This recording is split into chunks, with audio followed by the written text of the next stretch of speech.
Aviso Leyes. En el programa de hoy nos toca hablar sobre la unión de hecho, para lo cual tenemos una invitada muy especial. Directamente desde la Universidad Inca Garcilaso de la Vega, desde la Facultad de Derecho y Ciencias Políticas, viene a brindarnos su apoyo la doctora catedrática en materia de familia Jessica Hermosa Calero, para lo cual va a hacer sus mencionadas palabras sobre la materia de unión de hecho. Buen día con todos. El día de hoy tenemos preparado un tema bastante controversial, bastante discutido y polémico, como es el tema de la unión de hecho, ¿no? Legalmente se denomina así.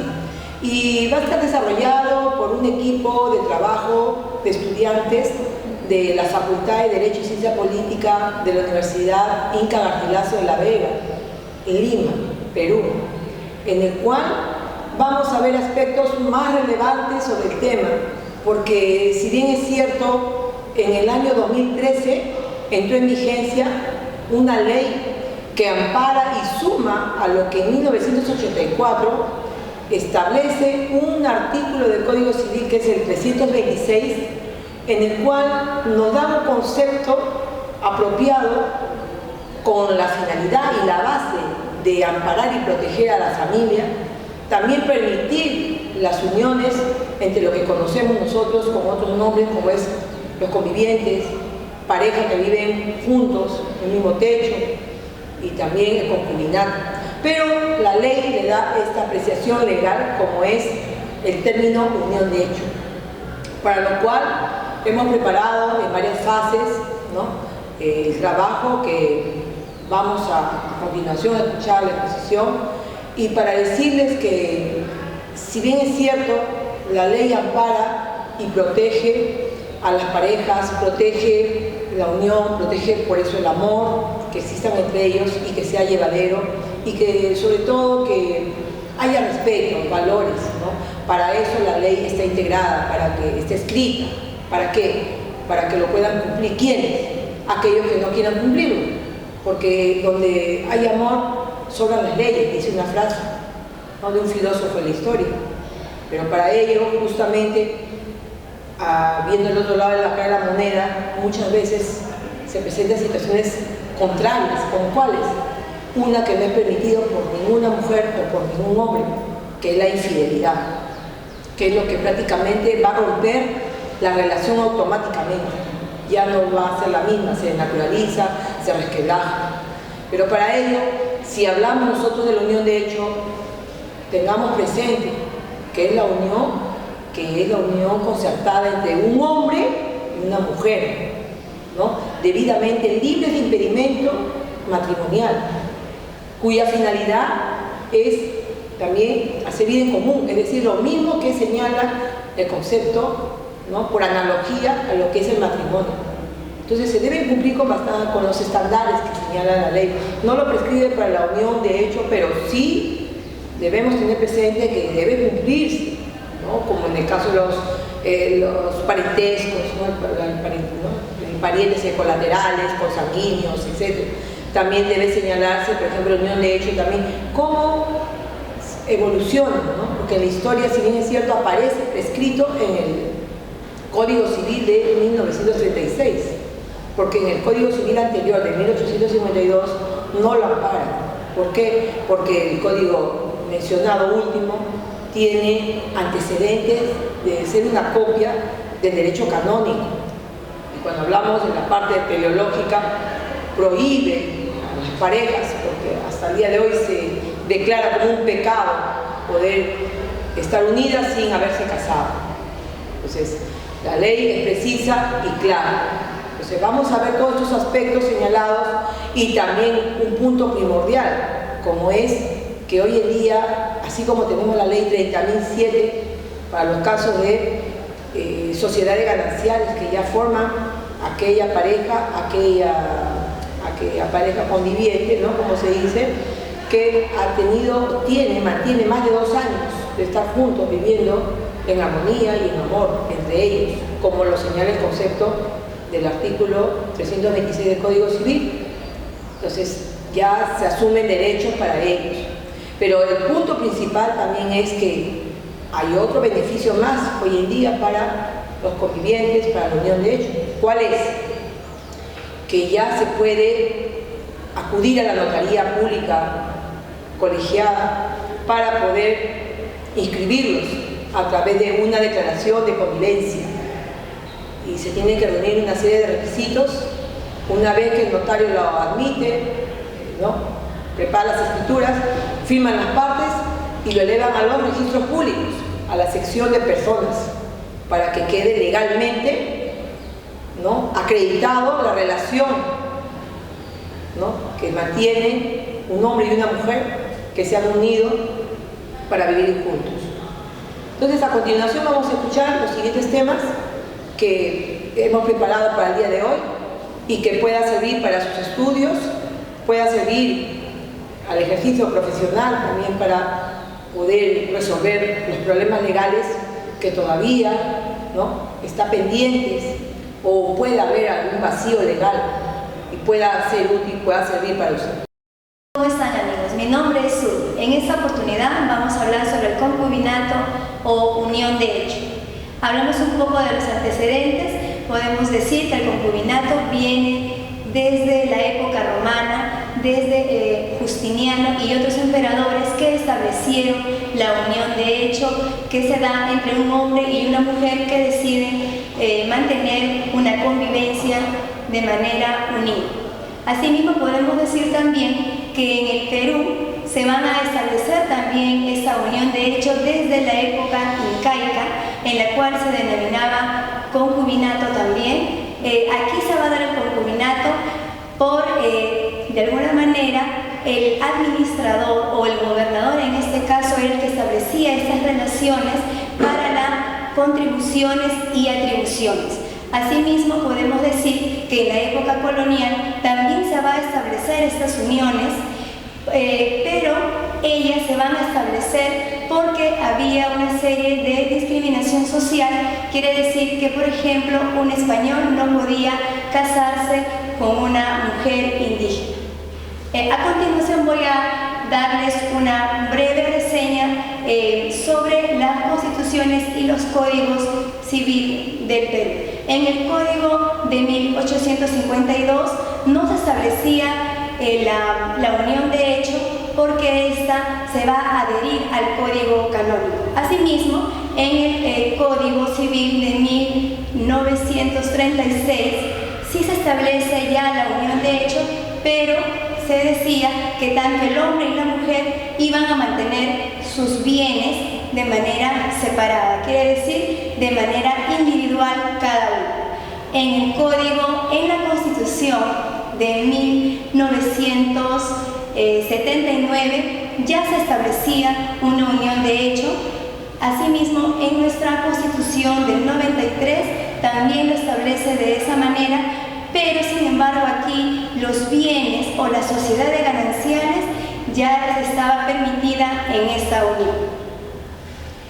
Vamos a dar una breve reseña y definición sobre lo que es el concubinato o unión de hecho. Si hablamos un poco de la etimología, podemos decir que concubinato proviene de concubere, que quiere decir vivir juntos, convivir juntos o tener un lecho en común.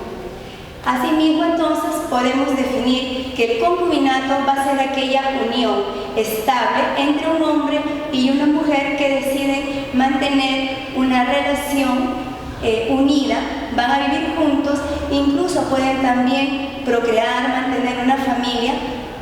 Vamos a decir entonces, si hablamos ahora de nuestro Código Civil actual, el artículo 326, que señala lo siguiente.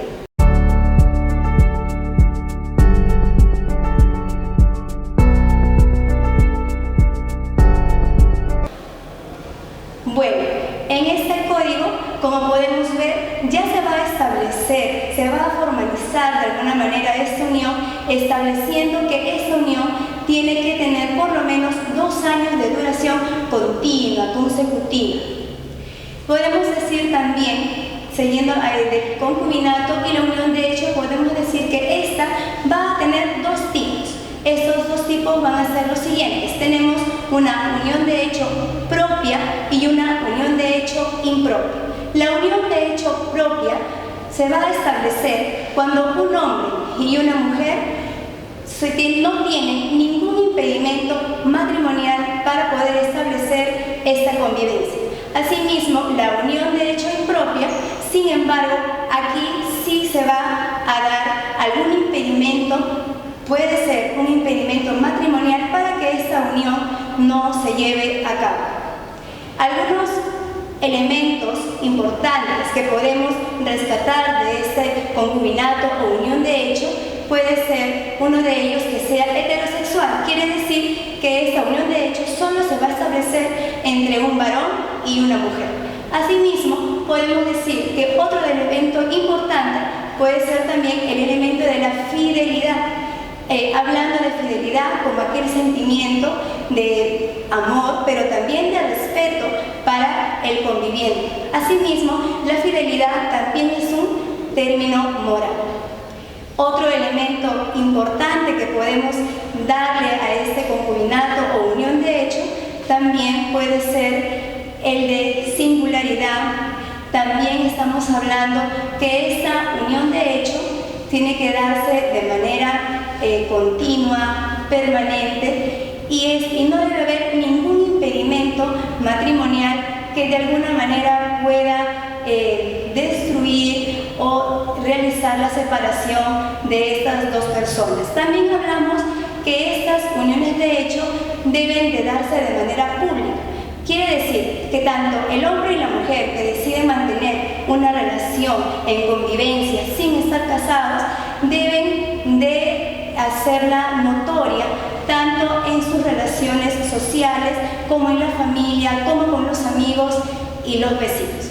Entonces ya de alguna manera conocemos lo importante que es establecer una unión de hecho y que esta pues actualmente ya puede ser legalizada, puede ser formalizada siempre y cuando esta pareja pues tenga 2 años consecutivos de convivencia. Entonces, con todo lo anteriormente expuesto, podemos entender que los convivientes que quieren dejar constancia de su relación acuden a lo que nosotros llamamos unión de hecho. Ahora, ¿qué permite la unión de hecho? Esta permite y brinda deberes y derechos sobre los bienes adquiridos durante la vigencia de la convivencia. Aparte de ello, otorga derechos de heredad en caso de que uno de los convivientes falleciera. Aparte de ello, brinda y permite acceder a beneficios de seguridad social. Entonces, con ello, podemos definir que la unión de hecho es la unión voluntaria entre un hombre y una mujer libres de impedimento matrimonial que buscan cumplir fines similares a las del matrimonio, como lo vemos en el Código Civil expreso. Cuanto al régimen patrimonial, la pregunta sería, ¿la norma solamente le atribuye la sociedad de gananciales al matrimonio? Bueno, verdaderamente es que no. También en nuestro sistema jurídico no solamente se le brinda la institución del matrimonio a las sociedades gananciales, sino que desde la Constitución de 1979 les brinda atribuciones y derechos de constituir sociedades gananciales a la convivencia, conocida también como unión de hecho. ¿Y por qué la Constitución de 1979 brinda derechos patrimoniales a los convivientes?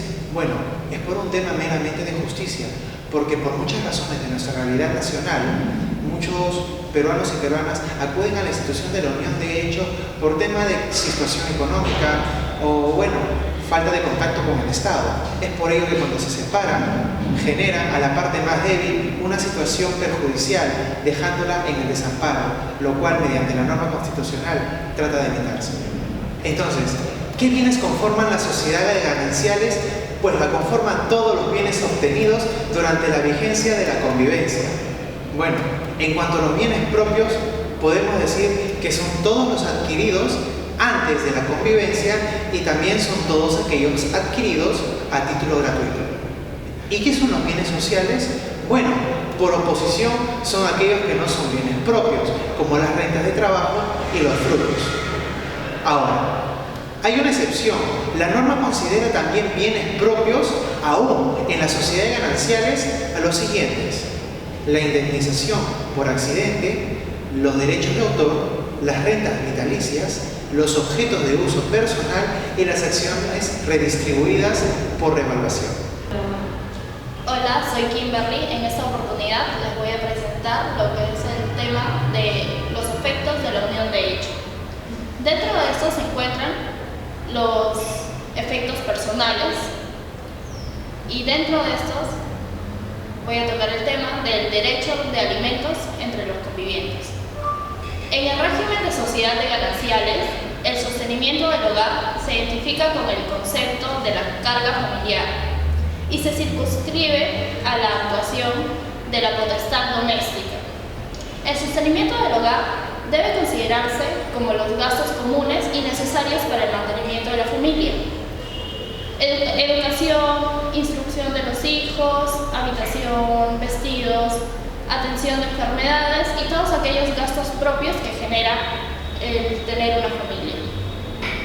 Sin embargo, el derecho de alimentos, fijado en el artículo 326 del Código Civil, solo se ha circunscrito al conviviente abandonado por decisión unilateral del otro. Esto significa que expresamente nuestro ordenamiento legal ha excluido los alimentos para los convivientes durante su relación convivencial como obligación legal. Como podemos apreciar, el derecho a alimentos lo tiene el conviviente abandonado. Pero ¿cuál es la razón para que los convivientes durante su relación convivencial no tengan derecho a prestarse alimentos entre sí? Si la unión de hecho requiere de apariencia matrimonial para ser reconocida como tal judicialmente, una consecuencia de esta situación debería ser que los convivientes durante la relación tengan derecho a alimentos. La pregunta es, ¿los convivientes deben tener derecho a prestarse alimentos? Debido a la pobreza del Código Civil, se puede dudar sobre la exigibilidad del deber de asistencia, y más precisamente del deber alimentario. No se encuentra escrito para entender que la pareja se debe asistencia en la medida de su relación. Se forja para alcanzar las finalidades y cumplir deberes semejantes a los del matrimonio. Pero sostiene que si se detiene a analizar el caso del deber alimenticio, es probable que al no exigir norma o mandato especial, la conclusión es que los concubinos no están obligados a prestarse alimentos mientras conviven, que además no se encuentran comprendidos entre los obligados en el numeral 474 de nuestro Código Civil.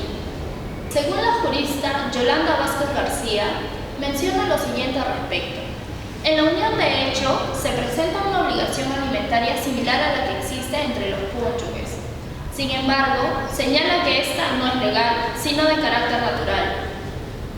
Para la jurista, este derecho a los alimentos entre los convivientes se fundamenta en la preservación del sentimiento familiar que los vincula, que se hace sentir de modo tan evidente en la estructura y funcionamiento de la propia unión de hecho, demostrando en su naturaleza, esencia, un contenido moral derivado de ese estado de familia.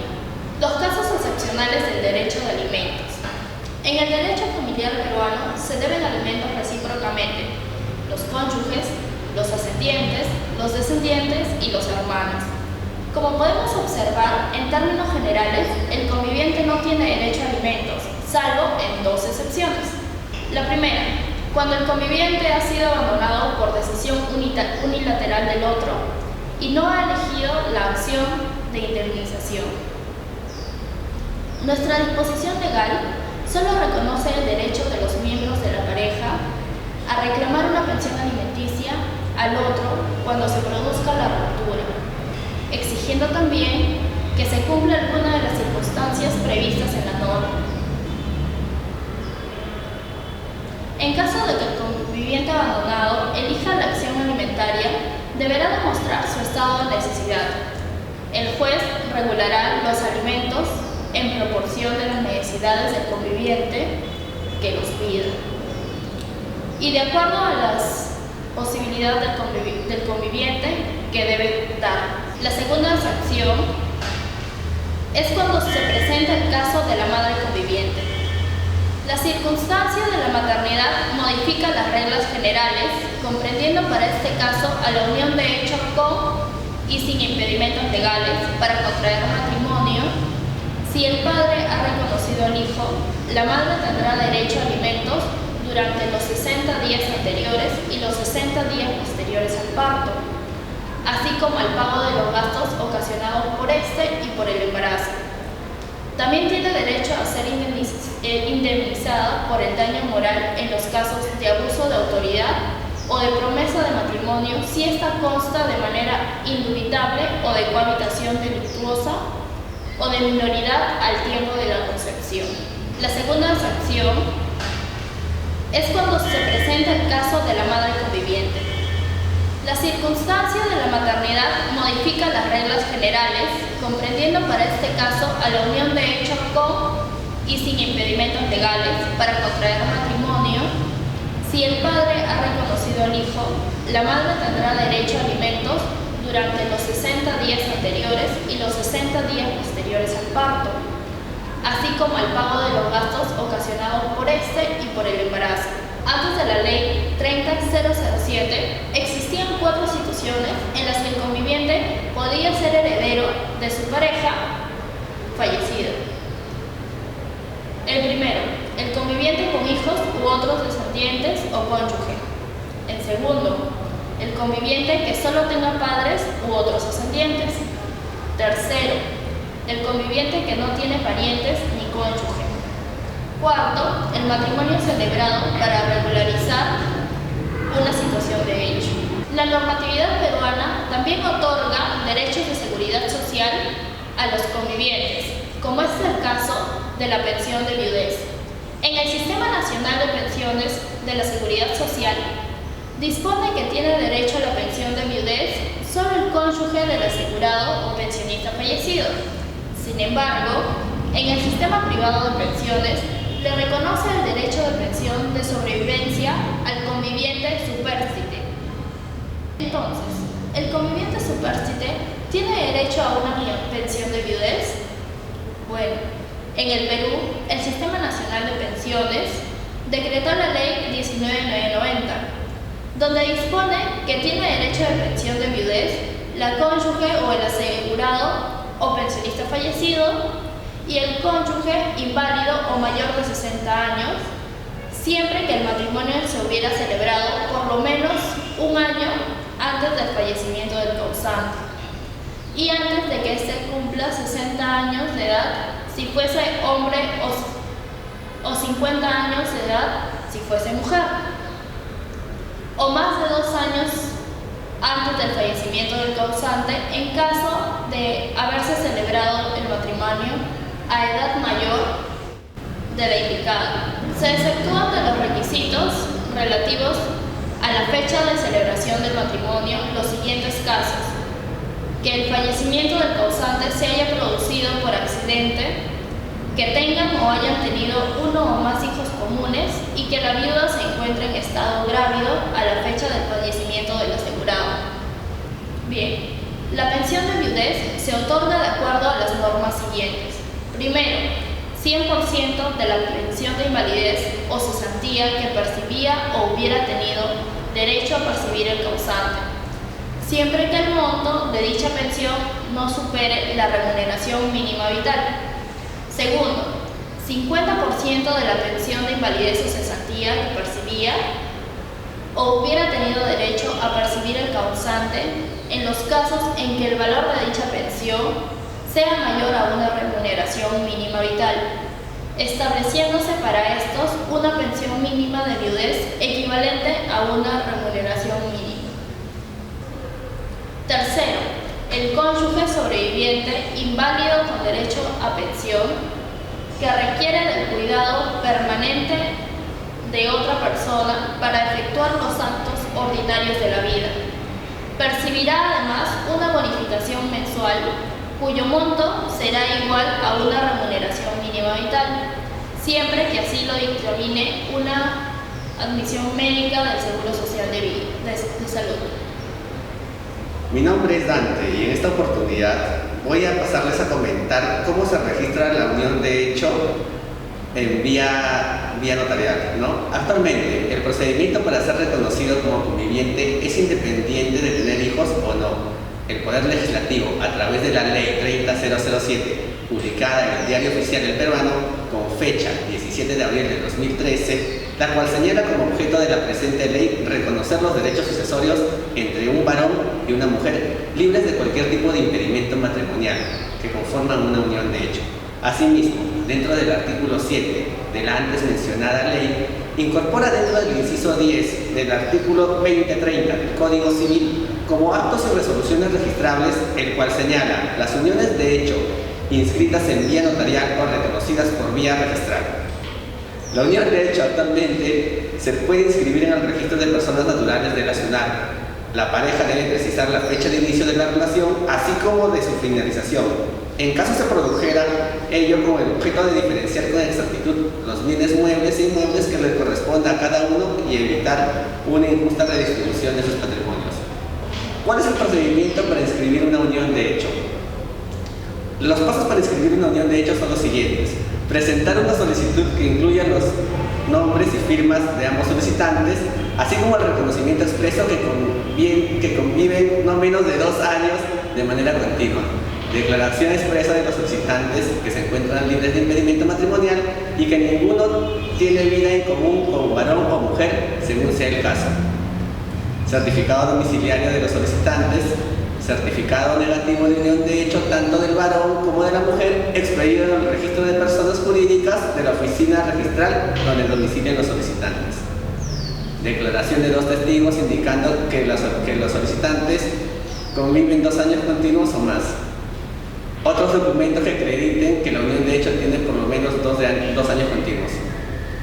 Posteriormente, el notario público extenderá en su escritura pública con la declaración del reconocimiento de la unión de hecho entre 2 convivientes, la cual remitirá al registro de personas naturales de la SUNAT del lugar donde estos domicilian. El costo de la inscripción de la unión de hecho de la SUNAT es de 20 nuevos soles y el plazo de la inscripción son 7 días útiles. Algunos datos importantes sobre la unión de hecho en nuestro país. Una vez inscrita la unión de hecho en la SUNAT, automáticamente se generan derechos sucesorios entre los integrantes.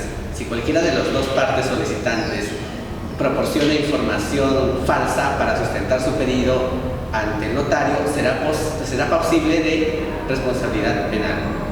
Si los convivientes desean dejar constancia de haber puesto fin a su estado de convivencia, podrán hacerlo por escritura pública, en la cual podrán liquidar el patrimonio social. El reconocimiento del cese de la convivencia también se escribe en el registro personal. Y ahora nos toca mencionar sobre la extinción de la unión de hecho.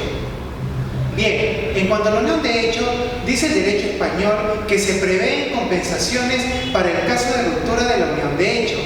La unión de hecho puede terminar entonces de 4 maneras y por las siguientes causas.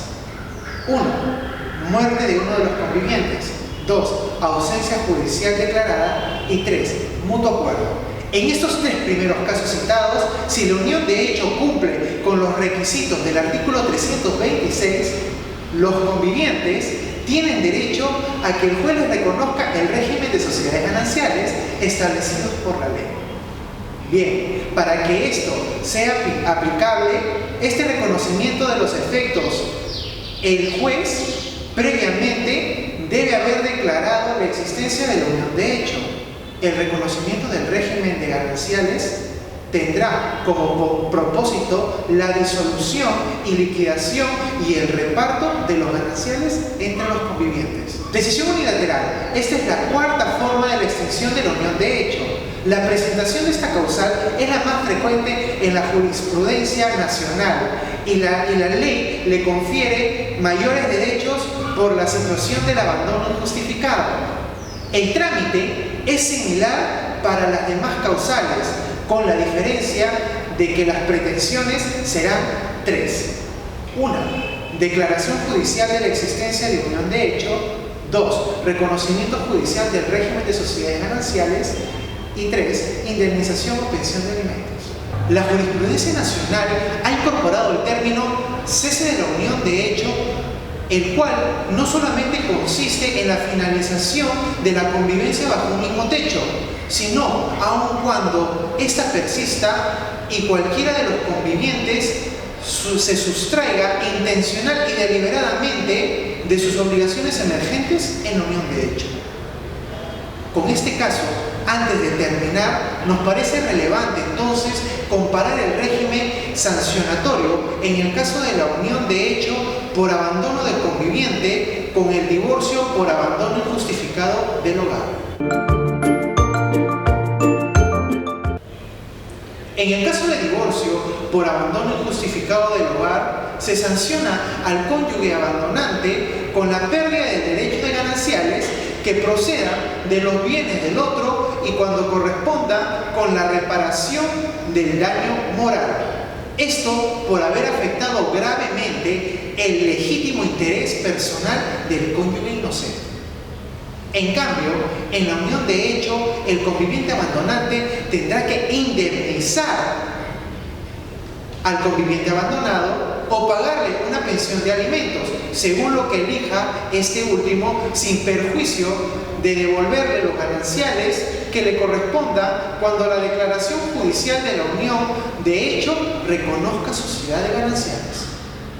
Muchísimas gracias. Con ello, esto ha sido el tema que el día de hoy Visual Legis ha presentado, que es la unión de hecho. Los esperamos en otra sesión. Gracias.